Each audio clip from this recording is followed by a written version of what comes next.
ของพันดังสวรรค์ลงมาแต่งแสงตะวันวาดไปแสงตะวันวาดมาพาให้อายฝัน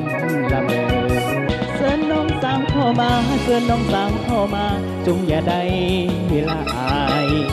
จงอย่าได้เม่นนายเชิญเข้ามาลำวงให้มวนซื่นหู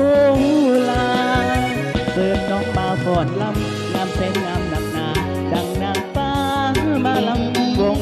วงบ่มีเจ้าของที่ไม้ปองเขาวังอยู่กลางสวนดวงฤทัยเชิญน้องสาวเข้ามาเชิญน้องสาวเข้ามาจงอย่าได้ละอายจงอย่าได้เม่นนายเชิญเข้ามาลำวงให้มวนซื่นหูลา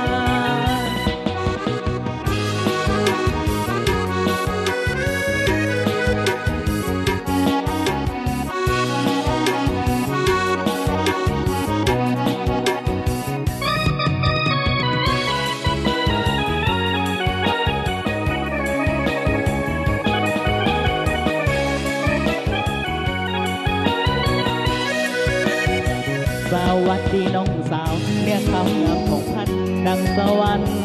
ลงมาแต่งแสงตะวันวาดไปแสงตะวันวาดมาพาให้อายฝันละเมอเชิญน้องสาวเข้ามาเชิญน้องสาวเข้ามาจงอย่าได้